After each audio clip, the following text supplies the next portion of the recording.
Hello everyone, welcome to my channel Ladiwal TV. और आज हम पोएम करेंगे a far cry from Africa.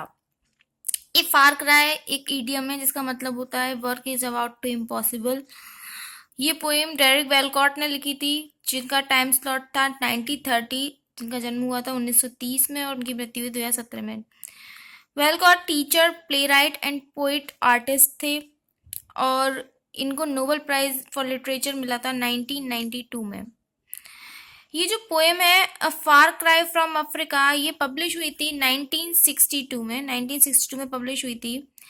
और ये जो पोएम है explore the history of specific uprising in Kenya occupied by British. ये हिस्ट्री को बताती है केन्या के लोगों की, जो ब्रिटिश शासन में जो केन्या के लोग थे उनकी हिस्ट्री को एक्सप्लोर करती है इन द 1950s। 1950 की जो बातें हैं ये। Certain members of the local Kikuyu tribe के जो मेंबर्स थे, जिनको माओ माओ के नाम से जाना जाता था, फाइटर्स थे, fought a violent 8 years long campaign against settlers. और और उन्होंने सेटलर्स के खिलाफ 8 साल का लंबा कैंपेन चलाया था। मतलब एक प्रकार का मूवमेंट हुआ था उनके बीच में। जो किक्यू ट्राइब्स के जो लोग थे उन्होंने मूवमेंट किया था सेटलर्स के अगेंस्ट। और ये मूवमेंट 8 years लॉन्ग कैंपेनिंग थी उनकी, 8 साल लंबी कैंपेनिंग थी। स्टार्ट करते हैं text. A far cry from Africa. A wind is ruffling the tawny pelt of Africa. Poet कहता है कि जो हवा चल रही है वो अफ्रीका की टॉनी पेल्ट, यानी कि उसने उसको पीला कर दिया, उसके कूड़ा करकट को सब उठा के ले गई है। यानी कि जो वहाँ के जो लोग थे उनको कूड़ा करकट बोला जा रहा है एक तरीके से आयरनिक वे में। बता रहा है कि ये जो हवा चली है, जो सेटलर्स ने जो किया है, उससे क्या हुआ, वहाँ के जो ब्लैक पीपल्स हैं उनको वहाँ से हटा दिया गया है। किक्यू क्विक एज फ्लाई, वो लोग कौन है? किक्यू लोग हैं। और वो कैसे हैं? क्विक एज फ्लाइज, मक्खियों की तरह उड़ा दिए गए हैं वो। Battle upon the blood streams of the veldt, corpses are scattered through the paradise. Battle upon the blood stream of the veldt, और ये जो हरी भरी भूमि है, बेल्ट यानी कि चारागाह, और बैटन यानी कि एक पर्थ जो जिसे बोलते हैं ना, धरातल, उस पे क्या हुआ है? खून की धाराएं बह गई हैं। Corpses are scattered through a paradise, और जो मतलब लाशें हैं वो इस तरीके से बिखरी हुई है, ऐसा लग रहा है कि कोई पैराडाइज है। Only the worm colonials of carrion cries, और केवल और केवल जो है चीखने और चिल्लाने की आवाज सुनाई दे रही है। Waste no compassion on these separate dead. Poet कहता है ऐसे लोगों पे कोई भी सहानुभूति नहीं दिखाई, जैसे मतलब जो मृत हो गए उनको सहानुभूति क्यों दिखाएं, कि अब आगे की सोचनी चाहिए, जो जीवित है उनके बारे में सोचना चाहिए। Statics justifies and scholar sees the salience of the colonial policy. जो आंकड़े हैं वो बढ़ते जा रहे हैं और जो स्कॉलर्स हैं वो इस पॉलिसी को मतलब जानते हुए शांत बैठे हुए हैं। What is that to white child hacked in bed, उस छोटे बच्चे पे आक्रमण करने का क्या कारण रहा होगा। To savage expendable as Jews, उनको, उन अनपढ़ लोगों को नष्ट कर दिया गया जिस प्रकार ज्यूज नष्ट हो गए थे नाजीज द्वारा वर्ल्ड वॉर 2 में। Threshed out the beaters as long rush back, और वे जो लोग थे थ्रेस्ड आउट बाय बीटर्स, मारे गए, पीटे गए, वो छटपटाते रह गए। The long rushes break in a white dust of ibises whose cry have wheeled since civilization dawn from the preached river and beast teeming plain। और जिस धरती पे आइविसिस जो पक्षी था, जो क्राइस करते थे, मतलब रहते थे, have wheeled since civilization dawn, और वो जो थे वो सभ्यता की सुबह को बताते थे। फ्रॉम पीस रिवर और बीस टीमिंग प्लेन, अब वो वहां नहीं है, वहां से चले गए हैं। और इसी कारण से फ्रॉम द पीस रिवर, क्योंकि नदियां सूख गई हैं, और बीस टीमिंग प्लेन, और जो धरती है उस पे उन जानवरों का अधिकार हो गया है। The violence of beast on beast is read as natural law. Beast के द्वारा बीस्ट यानी जानवर के द्वारा जानवर को मारा जाना तो एक नेचुरल रो है, ये तो सुना हुआ है, पढ़ा हुआ है। लेकिन upright man seeks is divinity by inflicting man, लेकिन क्या मनुष्यों द्वारा भी इस प्रकार का कार्य करना उचित है? यानी कि क्या upright man seek the divinity by inflicting man, जो लोग हैं, मनुष्य, वो भी दूसरे को कष्ट और पेन देके अपने आप को संतुष्ट कर रहे हैं। Delirious as these worried beasts, this his words dance to the titan carcass of drum. White the calls courage still that native dread of the white peace contracted by the dead.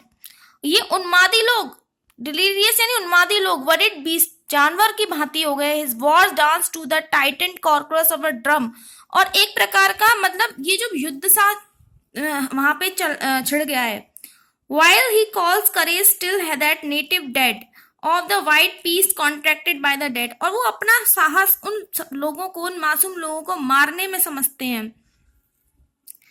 Again brutish necessity wipes its hands upon the napkin of a dirty cause, और जो napkin मतलब white people से यहाँ पे compare किया गया है, white peoples. Again brutish necessity wipes its hand upon the napkin of a dirty cause, और जो ये जो ब्रूटिश लोग हैं, ब्रूटिश यानी कि उन्मादी लोग जो इस प्रकार की हत्याएं कर रहे हैं, wipes its hand upon the napkin of the dirty cause, वो उन सफेद लोगों को मार रहे हैं केवल अपने डर्टी कॉज, यानी केवल अपने इस कॉज के कारण। Again a waste of our comparison, वो फिर कहता है कि इनके ऊपर सहानुभूति दिखाना तो व्यर्थ है।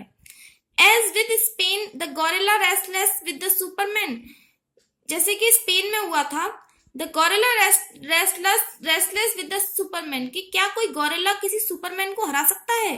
I who am poison with the blood of both, वो कहता है कि मेरे अंदर तो दोनों का जो खून है वो जहर बन के दौड़ रहा है। वेयर शैल आई टर्न, मुझे कहाँ मुड़ना चाहिए? पोएट अब खुद के बारे में कह रहा है कि मेरे अंदर तो दोनों इंग्लिश पीपल का भी ब्लड है और अफ्रीकन का भी ब्लड है, तो मुझे अब कहाँ मुड़ना चाहिए? डिवाइडेड टू द वेन, क्या मुझे अपनी नसों को बांट देना चाहिए? आई हु कर्स्ड, मुझे ऐसा प्रतीत होता है जैसे मैं शापित व्यक्ति हूँ। The drunken officer by British rule who choose between this Africa and the English tongue I live, मुझे क्या चुनना चाहिए? ये अफ्रीका चुनना चाहिए या फिर इस इंग्लिश भाषा को जिसे मैं प्रेम करता हूँ वो चुनना चाहिए? बिट्रे देम बोथ, मुझे तो दोनों ने ही धोखा दे दिया, और give back what they give, क्योंकि जो दिया जाता है वही वापस मिल रहा है। How can I face such slaughter and be cool, मैं इस प्रकार के संहार को देख के कैसे शांत बैठ सकता हूँ? How can I turn from Africa and live, मैं कैसे अपने अफ्रीका को छोड़ के जी सकता हूँ? तो पोइट जो है यहाँ पे वो किक्यू जो पीपल हैं उनका जो मूवमेंट है उसके बारे में बताते हैं कि किस प्रकार लोग मूवमेंट कर रहे हैं, और मूवमेंट के साथ में इस प्रकार का जो नरसंहार हो रहा है उसको लेके जो स्कॉलर्स हैं सब शांत बैठे हुए हैं। ये जो कॉलोनियल पॉलिसीज हैं वो चल रही है। तो ये जो इन दोनों के बीच में विवाद हो रहे हैं जो 1950s में हुआ था, वो जो विवाद है उससे बहुत सारी दिक्कतें आ रही है, और लोगों को मतलब एक चीज को चुनने के लिए लोग मजबूर हो गए हैं, और पोइट भी ऐसा मजबूर हो गया क्योंकि वो अफ्रीकन भी है और वो इंग्लैंड ब्रिटिश भी है, तो वो सोच रहा है कि उसे किस तरफ जाना चाहिए। और इसी वजह से वो पोइट जो है कह रहा है कि क्या मैं अपने खून को और नसों को का बंटवारा कर लूं, और लेकिन वो दूसरी तरफ कहता है कि मुझे अफ्रीका भी पसंद है और मुझे इंग्लिश भाषा भी बहुत पसंद है, और वो इस सारे स्लॉटर को देख के शांत भी नहीं रह पाता है। तो गाइज ये जो पोएम है ये 3 स्टेंजाज में डिवाइडेड है, और इस पोएम की जो राइम स्कीम है इसमें कोई भी सेट राइम स्कीम नहीं यूज हुई है। कुछ सम लाइंस है प्रॉपर राइम स्कीम और सम स्लैंट लाइन राइम्स। जो पहला स्टेंजा है उसकी कुछ मतलब कहीं तो प्रॉपर राइम स्कीम है, और कहीं जैसे कि पेल्ट, वेल्ट, फ्लाइज, पैराडाइज, देखिए जैसे कि ये felt, belt, flies, paradise, cries, अब डेड, सीज, पॉलिसीज, ये सारी जो है आपकी ज्यूज, ये सारी जो आपकी है ये slant rhyme scheme. Slant rhyme scheme वो होती है जिसमें कुछ लाइन राइम करती हैं और कुछ लाइन राइम नहीं करती। जैसे कि प्रॉपर में तो पूरी राइम करी वो पेल्ट, बेल्ट, प्लाइज, पैराडाइज। अब इसमें देखिए स्लैंट राइम स्कीम में सीज, ज्यूज ये अनराइम्ड है, तो इसमें पहले स्टेंजा में तो कोई भी सर्टेन राइम स्कीम नहीं है। सेकेंड और थर्ड स्टेंजा फुल राइम, मतलब उस सेकेंड और थर्ड स्टेंजा अपने आप से फुल राइम कर रहा है, मतलब राइम स्कीम प्रॉपर है उसकी, आइम्बिक पेंटामीटर रिदम है, और इसमें रेपिटेशन यानी जिसे हम एंजापमेंट भी बोलते हैं यूज हुआ है, जैसे west, cries, beast, white, again इन सब वर्डों का assonance and alliteration figure of speech use हुआ है इसमें। देखिए ये जो लाइन है आपकी fourth fifth line, only the worm colonial carries crime, see, तो इसमें एलिट्रेशन यूज है। थर्ड लाइन में battle, baton, blood stream, baton और ब्लड स्ट्रीम, ये भी एलिट्रेशन है। तो इसी तरीके से एसोएंस भी यूज हुआ है कई जगह पे। तो इसी तरीके की जो जैसे वॉर्म, कॉलोनियल, ये जो वॉवल का जो साउंड है वो से assonance rhyme figure of speech होती है, और जो जिसमें कॉन्सोनेंट एक राइम करते हैं उसमें एलिट्रेशन फिगर ऑफ स्पीच होती है। और रिपीटेशन हुआ है, देखिए क्राइज, बीस्ट, बीस्ट मैंने अब ये जो मार्क करे हुए हैं ये बीस्ट भी एग्जाम्पल की तरफ बता दे रही हूँ। ये जो वर्ड जो रिपीट होते हैं उसको हम एंजाबमेंट बोलते हैं। रिपीटिशन फिगर ऑफ स्पीच यहाँ पे यूज हुआ है। अगर आपको मेरा वीडियो पसंद आया है तो आप मेरी वीडियो को लाइक करें, हमारे चैनल को सब्सक्राइब करें, कमेंट करना ना भूलें। Thank you so much.